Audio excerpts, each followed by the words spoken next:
새로 시작된 한 주간 하나님의 은혜가 여러분의 삶에 넘치기를 주님의 이름으로 축복합니다. 특별히 산불을 당한 분들을 위해서 헌금에 동참해 주신 여러분들께 감사를 드리겠습니다. 오늘 우리가 읽은 말씀에는 이해할 수 없는 예수님의 말씀이 좀 소개되고 있습니다. 예수님은 세상의 가치를 전면 부정하고 있는 것처럼 보입니다. 모든 시대의 모든 사람들이 쫓고 있는 그 가치, 그것을 부정하시며 그 인생이 복된 것이 아니라 화가 있을 것이라고 말하고 있습니다. 세상에서는 어떤 사람이 복됩니까? 부유한 사람이 복되죠. 배부르고 웃는 사람이 행복한 사람입니다. 사람들은 다, 이 자본주의 사회에서 사람들은 다 부자가 되기 위하여 열심히 노력합니다. 오늘날은 한 가지 직업으로 부족하니까 투잡, 쓰리잡 이런 이야기 나오며 모든 사람들의 관심이 더 부유해지는데 관심이 있습니다. 그런데 예수님께서 오늘 우리에게 이런 이야기를 하고 계신 것이죠. 그렇게 부유한 사람, 배부른 사람, 웃는 사람에게는 화가 있을 것이라고 말하고 있습니다. 그리고 도리어 사람들이 다 원하지 않는 삶, 가난하게 되는 것, 줄이게 되는 것, 울게 되는 것, 누구도 원하지 않는 그 사람들에 대해서 예수님은 도리어 반대로 복이 있다라고 말씀하여 주고 있습니다. 그래서 예수님의 말씀이 참 어렵습니다. 만약에 우리가 이 말씀을 듣고 이 말씀을 실천하겠다고 생각하여서 나도 정말로 그러면 가난해져야지, 가난한 게 복이니까 가난해져야지, 나도 배고파져야지, 나도 이제 내 인생에서 웃음기 싹 빼고 정말 우는 삶을 살아야지, 이렇게 말한다면 본문을 어쩌면 잘못 이해하는 것입니다. 물론 그렇게 살 수 있다면 사셔도 괜찮습니다. 가난하게 되는 거 괜찮습니다. 여러분의 부유한 거 다 내려놓고, 산불 이재민을 위해 다 내려놓고 이제 나는 가난하게 살 거야, 그렇게 살 수 있으면 살아도 괜찮습니다. 그런데요, 여러분, 우리가 오늘 본문의 말씀을 문자 그대로 읽지는 않기를 간절히 부탁드립니다. 그냥 문자 그대로 읽어서 나는 가난하니까 복되고 저 사람은 부유하니까 저 사람은 화 있는 사람이야, 이렇게 말하지 않기를 부탁드린다는 것입니다. 우리 오늘 이 본문의 말씀을 좀 살펴볼 텐데요. 먼저 여러분, 복이 있다는 말씀을 좀 주목할 필요가 있습니다. 사람들은 복이라고 말하면 이렇게 생각하는 것이죠. 복이라고 말하면 행복하다, 행복한 감정, 행복한 감정의 상태, 이렇게 생각하는 경우들이 많이 있습니다. 성경에 복되다고 말하는 개념이 행복한 것이구나, 이렇게 말하면서 우리의 어떤 감정적 상태에 대한 이해로 하실 수도 있는데, 사실 복은 그런 개념은 아닙니다. 만약에 복이 행복한 어떤 감정적 상태라면 여러분 옆에 계신 분들 어떻습니까? 똑같은 상황에 놓였는데 어떤 사람은 행복할 수 있고 어떤 사람은 불행함을 느낄 수도 있을 것입니다. 저희 집에 아들이 하나 있는데 그 아이의 가장 행복할 때를 제가 알고 있습니다. 요즘 매일 뭘 만드는 걸 하는데 그걸 한 2달에 한 번 정도 사는데 그거 살 때 엄청 행복합니다. 그런데 만약에 그걸 우리 둘째 딸에게 주면 절대 행복하지 않습니다. 관심이 없는 일이니까.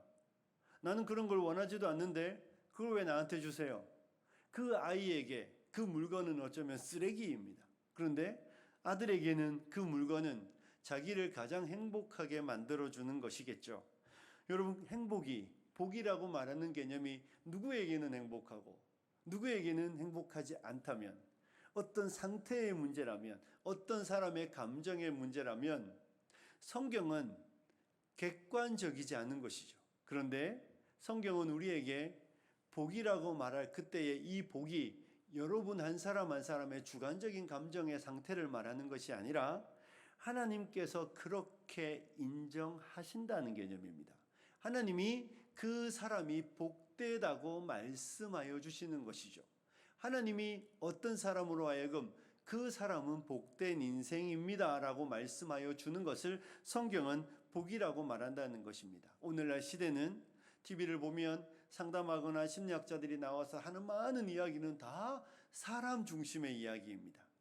네가 세상의 중심이고 네가 중요하고 네가 가장 중요해, 이러면서 그 모든 상담들이 그 사람에게 맞춰져 있습니다. 그러므로 너를 위해 살고 네가 너의 삶에 의미 있게 해야 너는 가치 있고 행복해질 수 있다라고 말하는 것이죠. 오늘날 사람들의 세계에는 하나님의 자리는 어디에도 없습니다. 그런데 성경이 말하는 복이라는 개념은 하나님 그분 앞에서 생각해야 되는 개념이라는 것입니다. 하나님이 보시기에 복된 인생, 하나님이 보시기에 화 있는 인생입니다. 하나님이 인정하는 복된 인생, 하나님이 인정하지 않는, 그래서 화가 있는 인생이라는 것이죠. 하나님 기준으로 생각되어야만 우리 모두는 우리의 삶을 객관화할 수 있는 것입니다. 만약에 하나님 기준으로 생각하지 않고 오늘날 우리의 관점으로 생각하면 돌에 맞아 죽은 스데반 집사님은 복된 인생이 아닙니다. 그의 인생 예수를 믿었다는 이유로 돌에 맞아 죽었으니 참 불행할 수 있지요. 그런데 성경은 그를 복되다고 말씀하여 주는 것이죠. 왜냐하면 하나님이 그를 인정하시는 삶이기 때문에 그렇습니다. 사랑하는 성도 여러분, 복이라고 말하는 건 여러분의 감정적 상태가 아니라, 우리의 감정적 상태가 아니라 하나님 그분이 어떻게 말씀하시는가, 하나님이 그렇게 인정하시는가라는 것을 우리는 기억하고 우리의 모든 생각을 하나님 앞에서 생각해야 한다는 것입니다. 하나님이 복되다고 말하는 삶이 어떤 사람입니까? 성경에 보면 4가지가 나오고 있는데 우리는 3가지만 좀 집중하여 보려고 합니다. 가난한 사람, 줄인 사람, 우는 사람이 복이 있다고 말하고 있습니다. 반대로 부유한 사람, 배부른 사람, 웃는 사람은 화가 있다고 말하여 주고 있습니다. 여러분, 여기서 가난하다, 줄이다, 울다라는 개념은 어떤 의미일까요? 정말 우리의 삶의 육체의 문제만으로 제한되는 것일까요? 아니면 영적인 문제들까지 확대되는 것일까요? 이 2가지 의미는 사실은 이 가난하고 줄이고 운다는 이 이야기는요, 2가지 문제로 다 생각할 수 있습니다. 2가지 해석을 다 해도 은혜가 됩니다. 그래서 오늘 저는 여러분에게 이 가난하고 줄이고 우는 것이 삶의 실제적 가난으로 이해했을 때와 또 영적인 문제로 이해했을 때 어떤 은혜가 있는지 우리가 함께 동시에 2가지를 다 살펴볼 것입니다. 여러분, 만약에 가난하고 줄이고 우는 것이 그냥 가난한 것이 우리의 삶의 실제적인 가난함이라면 가난이 복이라는 말은 어떻게 이해해야 할까요? 그러면 우리 중에 몇몇은 제가 볼 때는 복된 사람들이 있고 몇몇은 화 있는 사람들이 있는 것 같습니다. 우리 중에 삶에 좀 여유가 있으신 분들은 하나님의 나라를 못 들어갈 것이고, 우리 중에 몇몇은 삶에 어려운 분들은 나는 여러분 천국에 갈 확신이 있는 사람처럼 보이는 분들이 있습니다. 여러분, 정말로 이 표현이 가난한 자가 복이 있다는 표현이 그 가난함이 내 가난한 그래서 그것 때문에 천국 간다, 나는 가난하니까 천국 가고 저 사람은 부자니까 지옥에 간다, 이런 개념의 문제는 아니라는 것입니다. 여러분이 그렇게 읽으면 예수님이 십자가에 달려 돌아가시고 장례를 치렀던 사람이 누구죠? 아시죠? 아리마대 요셉. 그런데 마태는 그 사람을 어떻게 표현하고 있습니까? 아리마대 부자 요셉이라고 말하여 주고 있습니다. 그렇다면 그 부자, 예수님의 제자였던 그 부자는 엄청난 부자였어요, 여러분. 오늘날 이미 내 묘자리 만들어 놓은 사람이란 말이에요.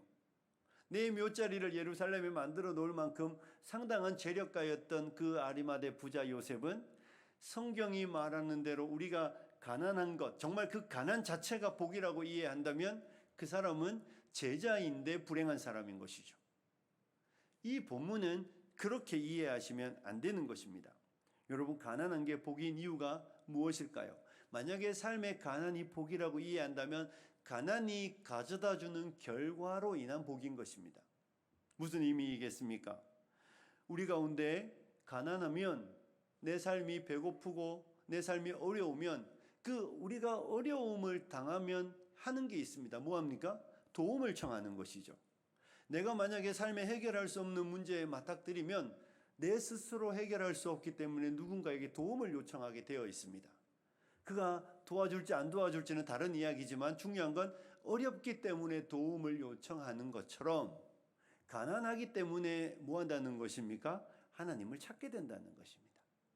가난하기 때문에, 삶의 어려움이 있기 때문에 하나님을 찾게 되고 그 하나님을 찾는 과정으로 인하여 그 가난이 해결되어 부자가 되었다가 아니라 그가 그것이 동기가 되어 하나님을 찾아서 하나님을 만나게 된다는 것이죠. 그러므로 육체의 가난함이 그 사람에게 은혜가 되고 복이 되는 것입니다. 그가 가난했기 때문에 하나님을 찾을 수 있었고 그는 하나님을 만났으니 그것이 복되다, 이렇게 이해하는 것이죠. 반대로 무엇이겠습니까? 부유한 사람, 그는 그 부유함으로 인하여 누군가의 도움을 필요로 하지 않는 것이죠. 오늘날 돈이 신인 시대에는 돈이면 다 되잖아요. 그래서 사람들이 그 돈으로 인하여 기뻐하고 행복해하고 웃고 배불러합니다. 그 사람들은 누군가의 도움을 필요로 하지 않고 그 부유함을 자랑합니다. SNS나 여러 가지 바탕으로 나는 이런 것도 할 수 있어, 너는 못하지 않냐, 나는 이런 것을 하는 행복한 사람이야, 나는 복받은 사람이야, 이렇게 말하며 그 부유함이 그의 기쁨이 되는 그 사람들은, 그가 만약에 가난했더라면 하나님을 찾는 기회가 되었을 텐데 그 부유함으로 인하여 만족하며 나는 아무런 결핍이 없으니 이제 먹고 마시고 즐기자고 말하던 성경에 나오는 그 부자와 같이 하나님을 찾지 못하니 그의 인생이 화가 있다고 이해가 되는 것이죠.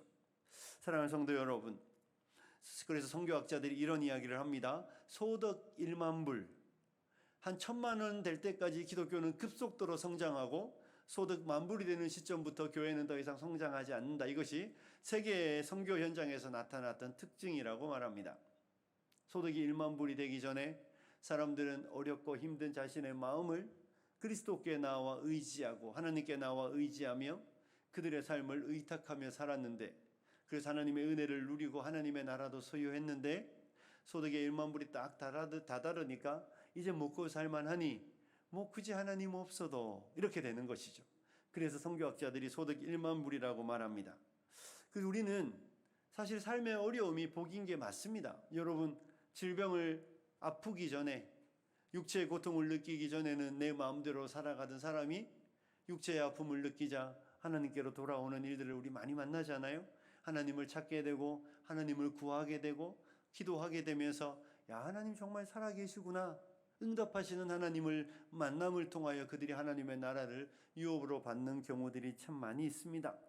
그래서 그들은 그 슬픔의 눈물을 하나님의 기쁨으로 바꾸어 주시고 하나님이 그들의 주림에 만족하게 하여 주시는 은혜들을 누리는, 그 가난이 가져다 준 결과로 인한 행복, 이렇게 우리의 삶의 문제, 이 가난하다는 표현들을, 줄이다는 표현들을, 이 운다는 표현들을 줄여서 육체의 문제로만 생각하면 그렇게 이해하시면 되는 것입니다. 그래서 여러분의 삶 속에 어려움이 있고 여러분의 삶에 질고가 있을 때에 여러분은 복된 인생입니다. 왜냐하면 하나님을 찾는 기회가 다시 여러분에게 찾아온 것이죠. 여러분이 하나님을 떠나서, 여러분이 하나님을 잊어버려서, 여러분이 하나님 없는 자처럼 살아가고 있었는데 하나님께서 우리의 삶의 고난을 통하여, 하나님이 우리의 삶의 가난함을 통하여, 병듦을 통하여, 우리의 눈물을 통하여 하나님을 찾게 하시니 그것이 은혜인 것입니다. 그러므로 여러분이 본문을 우리가 줄여서 삶의 가난으로만 이해할 때는 그 가난 자체가 복이 아니라 가난이 우리를 인도함으로 인하여 하나님을 만나는 것으로 인한 복이라고 여러분이 이해하시면 될 것입니다. 그런데 여러분, 이 본문의 표현을 마태복음에 표현되어 있는 심령이 가난한 자는 복이 있나니 천국이 저들의 것임이요라고 이해했던 마태의 가르침, 의에 줄이고 목마른 자는 복이 있나니 저들이 배부를 것이고 애통하는 자는 복이 있나니 저들이 위로를 받을 것이라고 말했던 예수님의 산상수훈과 같이 우리의 영혼의 가난함, 마음의 가난함으로 이 본문을 더 넓혀서 이해하면 이 본문은 어떤 의미가 있겠습니까? 이 본문은 이런 것입니다. 어떤 사람이 복이 있습니까? 마음의 가난한 자, 심령이 가난한 자가 복이 있다는 것입니다. 영적으로 자신이 어떤 상태인지를 깨달아 아는 그 사람이 복된 인상이라는 것이죠. 사랑하는 성도 여러분, 어떻습니까? 사람들이 자기가 누구인지 잘 모르기 때문에 하나님 앞에 나오지 않는 것입니다. 복된 인생은 자기가 파탄난 인생이라는 것을 아는 것이죠. 절대적인 부유자이신 하나님 그분 앞에서 우리의 인생이 얼마나 가난한지를, 우리의 인생이 얼마나 심각한 상태인지를, 내 영혼이 영적으로 파산나 있다는 것을 깨달아 아는 사람이 되는 것이고, 그가 복되다는 것입니다. 우리는 오늘날은 이 찬송가를 잘 안 부릅니다. 제가 볼 땐 정말 안 부르는 것 같아요. 물론 곡조도 다르기도 한데, 제가 어린 시절 부흥회를 기억하면 부흥회 첫날 꼭 부르는 찬송가가 있었습니다. 그게 뭐냐면 천부여 의지 없어서 손들고 옵니다. 그 찬송가 아시죠? 주 나를 박대하시면 나 어디 가겠습니까? 내 죄를 씻기 위하여 피 흘려 주시니 곧 회개하는 마음으로 주 앞에 오는, 그 두 손 들고 하나님 앞에 회개하며 나오는 그 찬송가 진짜 많이 불렀습니다. 그런데 오늘날 잘 안 부르는데, 어쨌든 여러분, 그 찬송가를 부를 수 있는 사람이 복된 인생이라는 것입니다. 왜 그렇습니까? 그 사람은 자기가 하나님 앞에서 자기의 영혼이 심각하다는 것을 깨달아 알기 때문에 복된 사람인 것입니다. 하나님 그 거룩하신 존전 앞에서 자신의 그 마음, 자신의 영적 영혼이 완벽하게 부패하여 하나님의 진노 아래 놓여 있는 그 비참한 자신의 상태를 깨달아 아는, 그래서 그 사람이 가난한 사람이고 그가 복되다고 성경은 말하여 주고 있는 것이죠. 그의 인생이 배고픈 이유가 무엇이겠습니까? 하나님 그분 앞에서 자기의 의가 누더기와 같다는 것을 알고 하나님 앞에서 나에게 아무 의로움이 없음을 깨달아 아는 인생이기 때문에 의에 목마른 사람이 되는 것입니다. 그래서 그가 복되다고 성경은 말하여 주고 있는 것입니다. 사랑하는 성도 여러분, 교회에서 눈물을 보는 일들이 참 드물어서 마음이 아픕니다.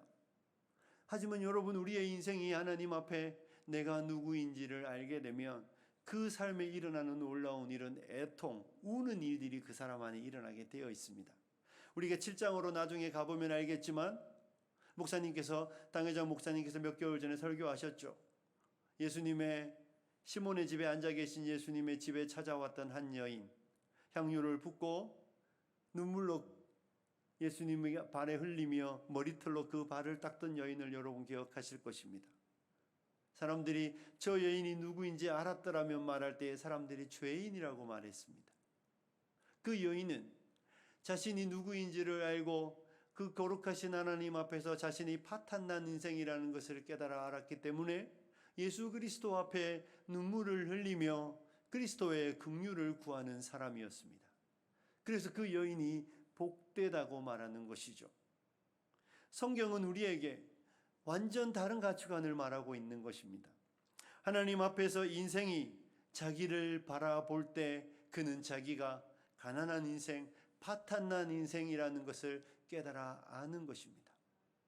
그렇기 때문에 그의 삶에, 그의 눈에 눈물이 흐르는 것이죠. 주의 긍휼하심 외에는 소망이 없고 주의 자비하심 외에는 내게 어떤 희망이 없다는 것을 깨달아 아는 그 사람을 성경은 복되다고 말하는 것입니다. 그가 왜 복되겠습니까?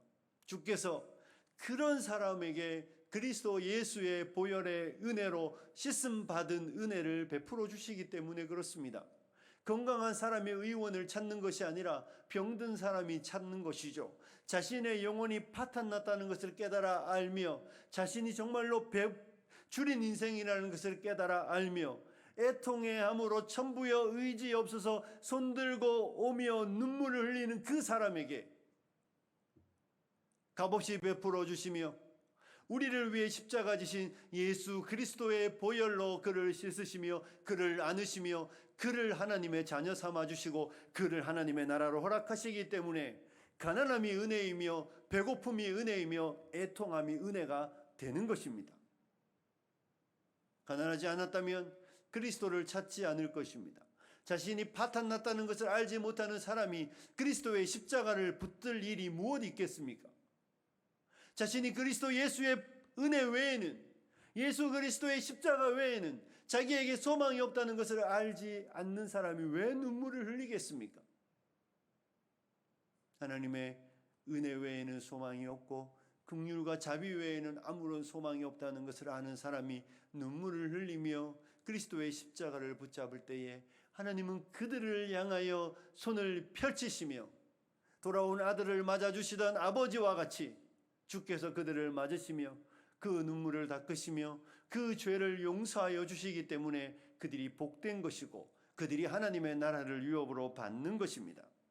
이렇게 가난하게 된 사람이 하나님이 주시는 은택인 하나님의 나라를 받게 되고 그 의에 줄인 인생이 하나님으로 인하여 배부름을 얻게 되는 것이고 그리스도의 의로 인하여 부유하게 되는 것입니다. 그리고 그 눈물을 씻어 주시기 때문에 그가 웃는 자가 된다고 성경은 말하여 주고 있는 것이죠.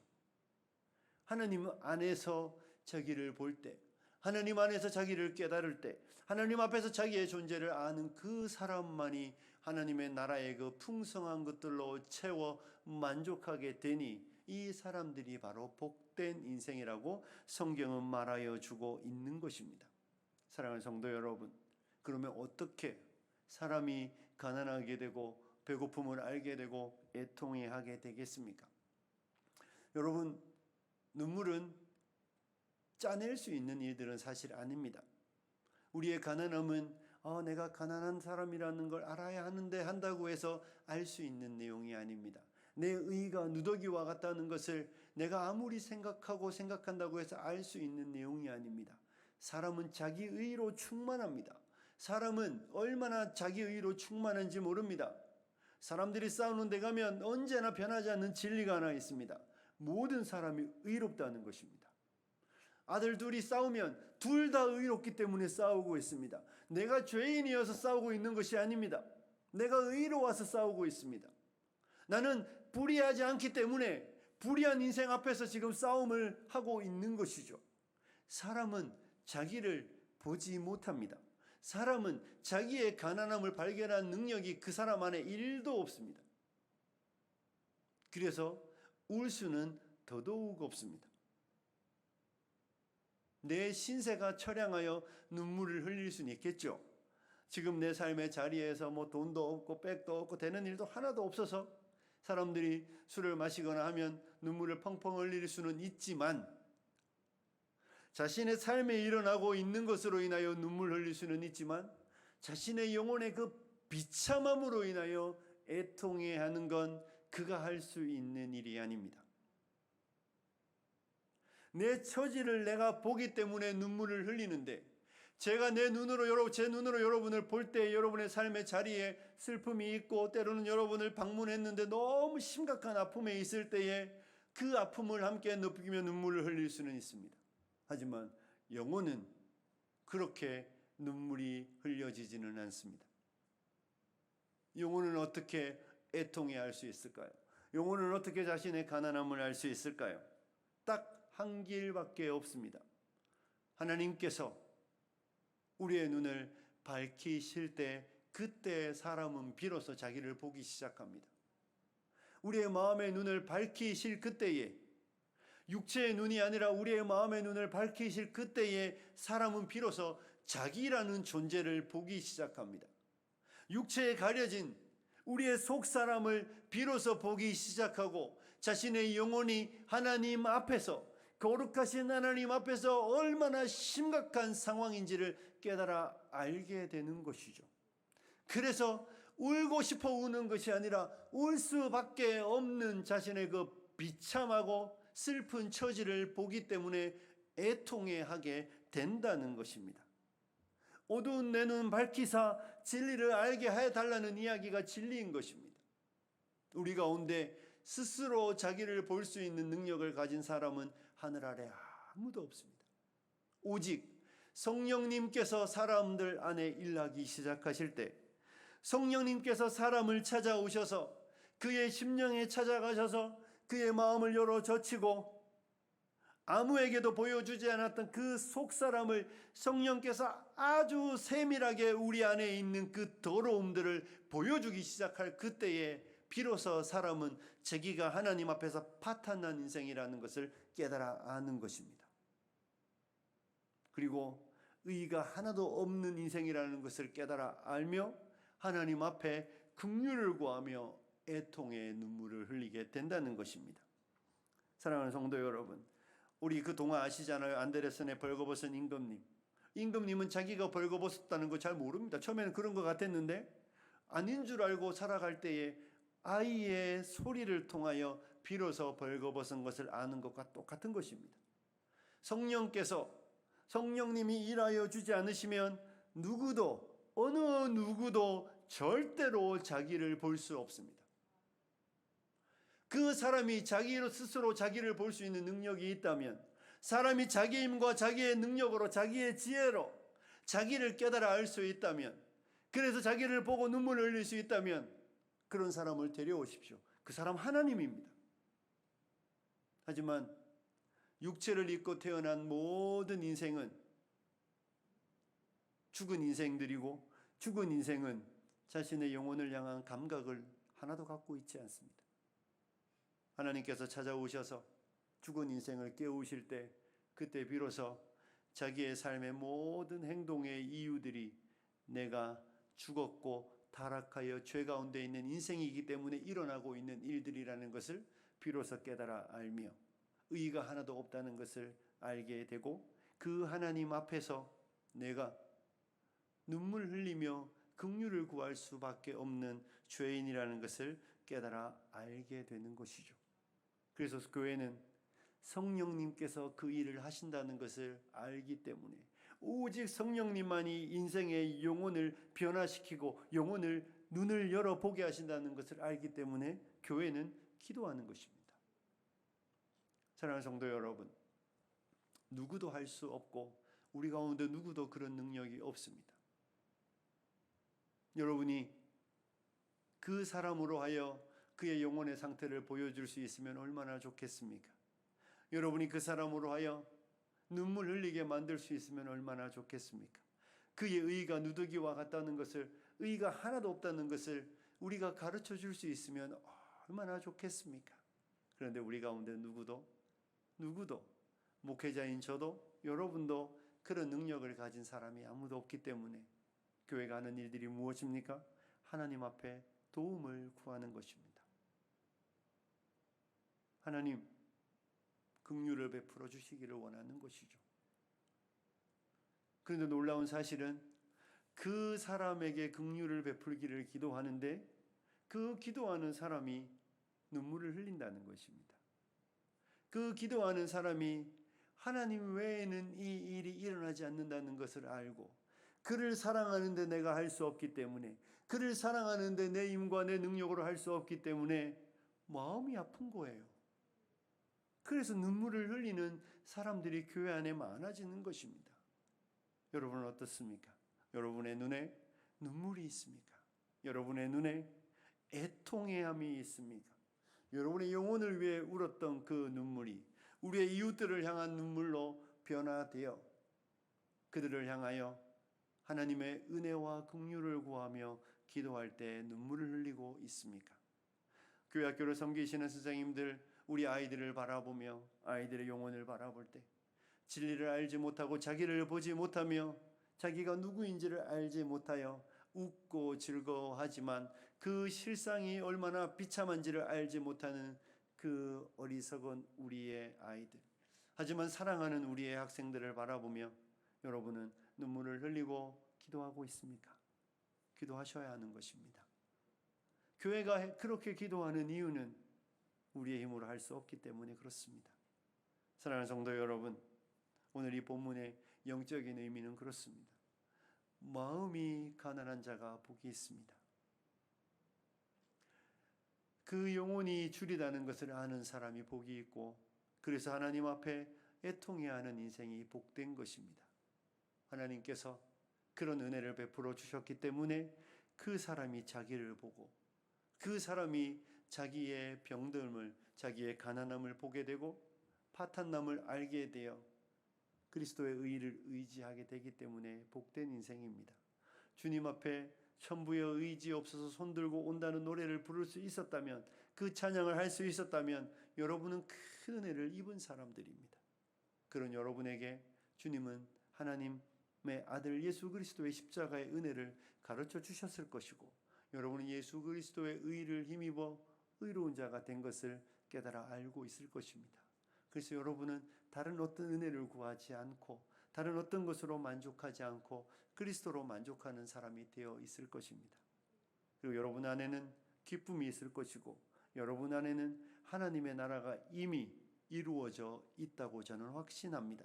사랑하는 성도 여러분, 저는 여러분에게 부탁드립니다.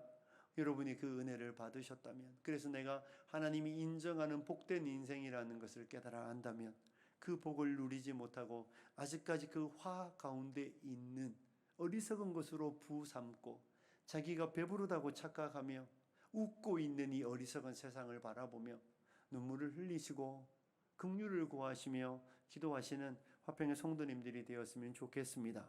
주께서 우리의 눈물을 보시고 주께서 우리의 아파함을 보시고 우리를 긍휼히 여기사 그들의 영혼의 눈을 열어 그들을 볼 수 있는 날이 속히 올 수 있도록 기도하며 기도에 헌신하시는 선하고 복된 온 성도님들이 되시기를 주님의 이름으로 축복합니다.